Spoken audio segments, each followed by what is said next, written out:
ಅದು ಕೆಲವೆಲ್ಲ ಹೇಳಲಿಕ್ಕೆ ಆಗುದಿಲ್ಲ ಈ ಮಾಧ್ಯಮದಲ್ಲಿ. ಕ್ರಿಕೆಟ್ ಮ್ಯಾಚ್ ಅಂದ್ರೆ ಭಾರಿ ಇಂಟ್ರೆಸ್ಟ್ ಅವರಿಗೆ. ಅದರಲ್ಲಿ ಡೇವಿಡ್ ಬೂನ್ ಹೊಡೆಯೋದು, ಸುಮ್ಮನೆ ಸಾಯಂಕಾಲ ಆದ್ರೂ ಒಂದು ಬ್ಯಾಟ್ ಬಾಲ್ ನಮ್ಮ ಕಾರಿಗೆ ಹಾಕಿ ನನಗೆ ನನ್ನ ಮಿಸ್ಸಸ್ ಮನೆ ಒಕ್ಲಿ ಬಂದಿದ್ರು ಗೃಹ ಪ್ರವೇಶಿಗೆ. ಆಮೇಲೆ ಬಂದು ಅವ್ರ ಮೇಲೆಲ್ಲ ಗೊತ್ತಾಯ್ತು, ಬೈಕಲ್ಲಿ ಮಗನ್ ಕರ್ಕೊಂಡ ಬಂದ್ರು. ಅಲ್ಲಿ ಸರ್ವೋತ್ತಮ್ ಶೇಟ್ ಅಂತ ಒಬ್ಬ ಶಂಕರನಾಳದಲ್ಲಿ ಇದ್ರು, ಅವ್ರ ಆತ್ಮೀಯರು. ಅವ್ರಲ್ಲಿ ಬಂದು ಬಪ್ಪದವ್ರು ಯಾವಾಗಲೂ ಅಲ್ಲಿ ಮಾತಾಡ್ಸ್ಕೊಂಡ್ ಬಂದ್ರು. ಅಲ್ಲಿ ಯಾರು ಹೇಳ್ರು, ತುಂಬಾ ಜನ ಮನೆ ಹತ್ರ ಬಂದವ್ರನ್ನ ಕಾಮ್ಕೆ. ಆವಾಗ್ಲೂ ಅದೇ ಒಂದು ಕ್ರೇಜ್ ಅಂದ್ರೆ ಕಾಳಿಂಗನವ್ರು ಅಂದ್ರೆ ಅಷ್ಟು ಮಟ್ಟಿಗೆ ಇಟ್ಕೊಂಡಿದ್ದು.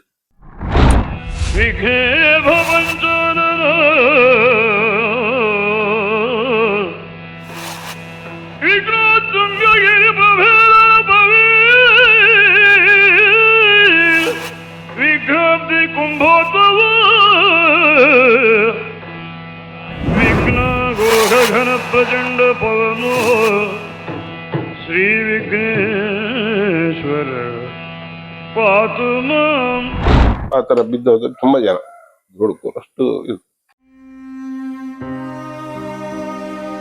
ಕಾಳಿಂಗನಗೌಡರ ಮೇಲೆ ಅಭಿಮಾನಕ್ಕೆ ಅರ್ಕಾಡಿಯಲ್ಲಿ ಮಂದರ್ತಿ ಮೇಳದ ಆಟ ನಡೀತಾ ಇತ್ತು. ನಾನು ಕೇಳಿದ್ದಷ್ಟೇ.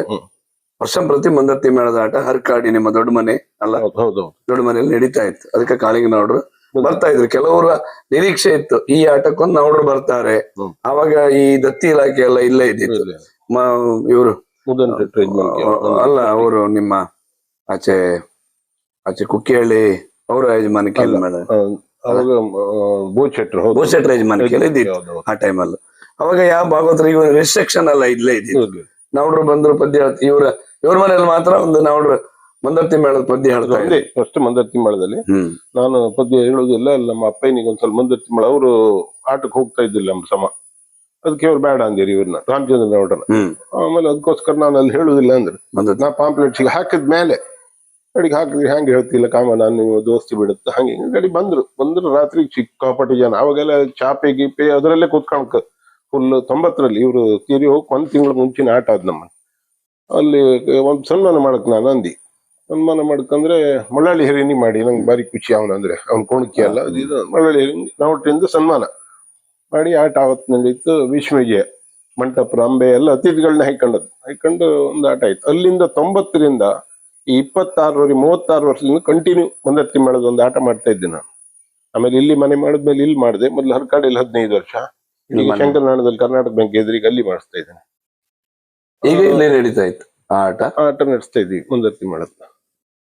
ಹಾಗೆ ನಿಮ್ಮ ಮತ್ತೆ ನೌಡ್ರ ಜೋಕುಗಳು ಕೆಲವೆಲ್ಲ ಇತ್ತು.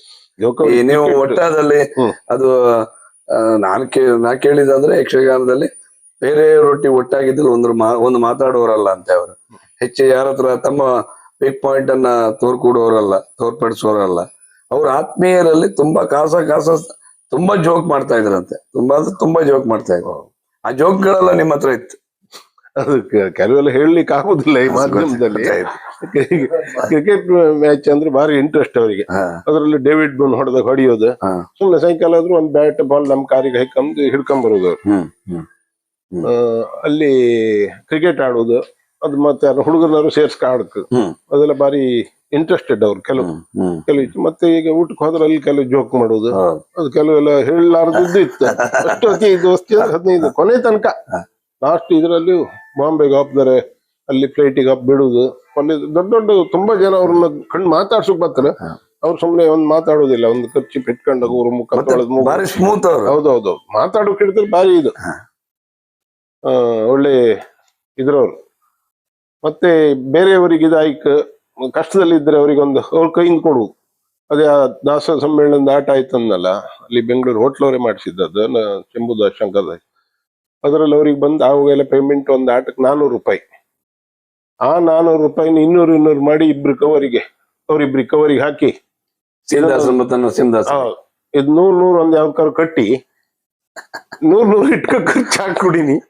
400 ರೂಪಾಯಿ ಬಂದದ್ನ ಹಾಗೆ ಮಾಡು ಮನೋಭಾವ ಅವ್ರದ್ದು. ವರ್ಷಂಪ್ರತಿ ನಿಮ್ದೆಲ್ಲ ಸಾಂಸ್ಕೃತಿಕ ಕಾರ್ಯಕ್ರಮಗಳು ಸುಮಾರು ನಡೀತದೆ. ಹೋಟೆಲ್ ಬ್ಯಾಂಕ್ ಇರ್ಬೋದು, ಹೋಟೆಲ್ ಸಂಘ ಇರ್ಬೋದು.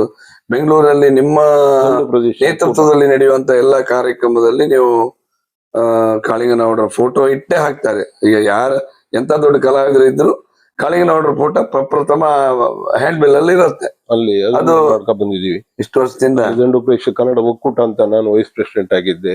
ಅಲ್ಲಿ ಒಂದು ಸರ್ವೋದಯ ಸಂಘ ಅಂತ ಕನ್ನಡ ಸಂಘ, ಅದರಲ್ಲಿ ಯಾವುದೇ ಕಾರ್ಯಕ್ರಮ ಇದ್ರು ಅವ್ರದ್ದೊಂದು ನೋಡೋದು. ಮತ್ತೆ ಈಗ ಅವ್ರು ಹೋಗಿ 36 ವರ್ಷ ಆದ್ರೂ ಅವ್ರನ್ನ ಡೈಲಿ 1-2 ಸಲ ಜ್ಞಾಪಿಸ್ಕೊಳ್ತೀವಿ ನಾವು, ಅಷ್ಟಿತ್ತು. ಮತ್ತೆ ನಮ್ಮ ಊರ್ನವ್ರೊಂದು ಪಿ ಕಾಳಿಂಗರಾವ್ ಪದ್ಯ, ಅವ್ರ ಪದ್ಯ ನಮ್ದು ಯಾವಾಗಲೂ ಪೆನ್ ಡ್ರೈವ್ ಹಾಕೊಂಡು ಕೇಳಿಸ್ಕೊಳ್ತೀವಿ.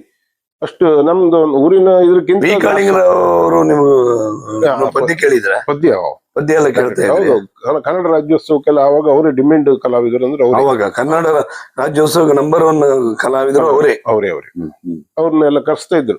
ಆವಾಗ ಬೇರೆ ಕಲಾವಿದರಿಗೆ 200-300 ರೂಪಾಯಿ ಇದ್ರೆ ಇವರಿಗೆ 500-600 ರೂಪಾಯಿ ಕಾಳಿಂಗರಾಯರಿಗೆ ಅಷ್ಟು ಡಿಮ್ಯಾಂಡ್. ನಾವು ಆಟ ಕಾರ್ಯಕ್ರಮ ಅದಕ್ಕೆ ಇದಕ್ಕೆಲ್ಲ ಹೋದಾಗ ಇವ್ರದ್ದು ಕೇಮ್ಗೋಸ್ಕರ ಹೋಗುದು. ಜನ ಅದೊಂದ್ ಜನ ಆಕರ್ಷಣೆ, ನಾವುಡ್ರ ತರುವೆ ಆಕರ್ಷಣೆ ಇತ್ತು ಅದೊಂದು. ಕಾಳಿಂಗನಗೌಡರಿಗೆ ಬಿ ಕಾಳಿಂಗರಾವ್ ಅವರಿಗೆ ಏನಾದ್ರು ಸಂಬಂಧ ಇದ್ದಿತ್ತು? ಅವ್ರವ್ರಿಗೆ ಏನ್ ಮಾತಾಡ್ತಾ ಇದ್ರ ಅವ್ರ ಬಗ್ಗೆ, ಅಥವಾ ಇವ್ರ ಬಗ್ಗೆ ಅವ್ರು ಮಾತಾಡ್ತಾ ಇದ್ರೆ ಏನಾದ್ರು? ನಾನು ಅದನ್ನು ಕೇಳಲಿಲ್ಲ, ಗುರುತಿಲ್ಲ ಅವ್ರಿಗೆ. ಆದ್ರೆ ನಮ್ಗೆ ಒಂದೇ ಊರ್ನವ್ರು, ಅವ್ರ ಗುಣಮಿಯವರು ಪಾಂಡೇಶ್ವರ. ಕಾಳಿಂಗನಗೌಡರು ಒಂದೇ ಊರ್ನವ್ರ ಆದ ಕಾರಣ ಇಬ್ರು ದೊಡ್ಡ ಹಾಡುಗಾರರು. ಡಿಮ್ಯಾಂಡ್ ಇತ್ತು, ಇವರಿಗೂ ಅದೇ ಡಿಮ್ಯಾಂಡ್ ಇದ್ದಿತ್ತು ಕಾಳಿಂಗನಗೌಡರಿಗೆ. ಒಂದಿನ ಮಂಗಳೂರಿಗೆ ಮಾಡಿ ಬೆಂಗಳೂರಿಗೆ ಬಂದು ಹಾಡ್ಬೇಕು, ಬೆಂಗಳೂರಿಂದ ಬಾಂಬೆಗೆ ಹೋಗಿ, ಅಷ್ಟು ಡಿಮ್ಯಾಂಡ್ ಇತ್ತು. ಮತ್ತೆ ಕಾಳಿಂಗರಾಯರಿಗೂ ಅಷ್ಟೇ. ಕಲಾವಿದರಿಗೆ ಯಾರು ಎಷ್ಟು ಕುಣಿತಾರೆ, ಯಾರು ಎಷ್ಟು ಮಾತಾಡ್ತಾರೆ ಅದನ್ನು ಕಾಳಿಂಗನಗೌಡರಿಗೆ ಇದಾಗಿರುತ್ತೆ. ಕರಗತ ಕುಣಿಯೋನ್ನ ಮಾತಾಡ್ಸೋ ಕೆಪಾಸಿಟಿ ಎಷ್ಟು ಅಂತ. ಜಾಸ್ತಿ ಕುಣಿಯೋನಿದ್ರೆ ಅವನ್ನ ಮಾತಾಡ್ಲಿಕ್ಕೆ ಬಿಡುವುದಿಲ್ಲ. ಅವ್ನ ಮಾತು ಸರಿ ಇಲ್ಲ ಅಂದೇಳಿ ಕುಣಿಚಲ್ಲಿ ಹರ್ಷ ಚಕ್ಕಂದೇಳಿ ಆಮೇಲೆ ಮಾತಾಡೋನ್ ಬಂದು ಸುಮ್ಮನೆ ಇರುತ್ತೆ. ಜನರಿಗೆ ಒಂದು ಚೂರು ಗೊತ್ತಾಗುತ್ತೆ. ಆಮೇಲೆ ಹೆಚ್ಚಾಯ್ತು ಏನಮ್ರ ಅಂತ ಅದ್ರಾಗೆ ಗೊತ್ತಾಗ್ತದೆ, ಜನರಿಗೆ ಗೊತ್ತಾಗುದಿಲ್ಲ. ಹೆಚ್ಚಾಯ್ತು ಅಂದ್ರೆ ಹೊರ ಕಳ್ಸ್ಕಲ್ದ ಆ ಟೈಪ್ ಬನಬೋದರು. ಮತ್ತೆ ಒಳ್ಳೆ ಒಡನಾಟ ತುಂಬಾ ವರ್ಷ ಮಾಡ್ಕೊಂಡಿತ್ತ. ನಮ್ಮ ಮನೆಗೆ ಬಂದ್ರು ಹಾಗೆ ಮನೆ ಮನುಷ್ಯ ತರ ಬರೀ. ಮನೆಗೆ ನಿಮ್ಮಲ್ಲಿ ಬಂದವಾಗೆಲ್ಲ ಹೇಗಿರ್ತಿದ್ರು? ಇಲ್ಲಿ ನಂದು ಶಂಕರನಾಳಕ್ಕೆ ನನ್ನ ಮಿಸ್ಸಸ್ ಮನೆ ಒಕ್ಲಿ ಬಂದಿದ್ರು ಗೃಹ ಪ್ರವೇಶಿಗೆ. ಆಮೇಲೆ ಬಂದು ಹೊರ ಮೇಲೆಲ್ಲ ಗೊತ್ತಾಯ್ತು, ಬೈಕಲ್ಲಿ ಮಗನ್ ಕರ್ಕೊಂಡ ಬಂದ್ರು. ಅಲ್ಲಿ ಸರ್ವೋತ್ತಮ್ ಶೇಟ್ ಅಂತ ಒಬ್ಬ ಶಂಕರನಾಳದಲ್ಲಿ ಇದ್ರು, ಅವ್ರ ಆತ್ಮೀಯರು. ಅವ್ರಲ್ಲಿ ಬಂದು ಬಪ್ಪದವ್ರು ಯಾವಲು ಅಲ್ಲಿ ಮಾತಾಡ್ಸ್ಕೊಂಡ್ ಬಂದ್ರು. ಅಲ್ಲಿ ಯಾರು ಹೇಳ್ರು, ತುಂಬಾ ಜನ ಮನೆ ಹತ್ರ ಬಂದವ್ರನ್ನ ಕಾಮಕ್ಕೆ. ಆವಾಗ್ಲೂ ಅದೇ ಒಂದು ಕ್ರೇಜ್ ಅಂದ್ರೆ ಕಾಳಿಂಗನಗೌಡರು ಅಷ್ಟು ಮಟ್ಟಿಗೆ ಇಟ್ಕೊಂಡಿದ್ದು ಆ ಕಾಲ. ಪಾಪ ನಿಮ್ ಮನೇಲಿ ಬಂದವಾಗ್ಲೂ ಬಾರಿ ಕ್ಲೋಸ್ ಆಗಿರುತ್ತೆ. ಹೌದು, ಊಟ ಕಾಫಿ ತಿಂಡಿ ಎಲ್ಲ ಇಲ್ಲಿ ಎಲ್ಲ ನಮ್ಮಲ್ಲಿ ಅದೇನ ಇದು ಬ್ರಾಹ್ಮಣರು ಇದು ಅಲ್ಲ ಅಂತ ಇದಿಲ್ಲ ಊಟ ಮಾಡುದು. ಈ ವರ್ಷ ಪ್ರತಿ ನೀವು ಕಾರ್ಯಕ್ರಮ ಮಾಡ್ತಾ ಇದ್ರಿ, ಅದರಲ್ಲಿ ಕಾಳಿಂಗನಗೌಡರ ಸ್ಮರಣೆ, ಅದು ಫೋಟೋ ಹಾಕುದು ಅಂದ್ರೆ ದೊಡ್ಡ ಸ್ಮರಣೆ ಮಾಡಿದಾಗೆ. ನೀವು ಸ್ಮರಣೆ ಮಾಡುದು ಒಂದೇ ಒಂದು ಕಾರ್ಯಕ್ರಮದಲ್ಲಿ ಒಂದು ಆ ಪೋಸ್ಟರ್ ಅಲ್ಲಿ ಕಾಳಿಂಗನಗೌಡರ ಫೋಟೋ ಇಟ್ಟ ಒಂದು ಕಾರ್ಯಕ್ರಮ ಮಾಡೋದು ದೊಡ್ಡದು, ಒಂದು ಅಭಿಮಾನ, ನಾವು ಅವ್ರಿಗೆ ಕೊಡುವ ಒಂದು ಇದು ಗೌರವ. ಹಾಗೆ ಈ ಮಗನನ್ನ ಯಕ್ಷಗಾನ ಕಲ್ತಾ ಇದ್ರಿ ಈಗ? ಅಲ್ಲ, ಯಕ್ಷಗಾನಕ್ಕೆ ಕಳ್ಸೋಕ್ ನಮ್ಗೆ ಇಂಟ್ರೆಸ್ಟ್ ಇದ್ದಲ್ಲ. ನೀವೆಲ್ಲ ಅವ್ರನ್ನ ಕರ್ಕ ಬಂದು ಅಲ್ಲಿಗೆ ಬಿಟ್ಟಿದ್ರಿ, ಹೋಗ್ತಾ ಇದ್ರಿ.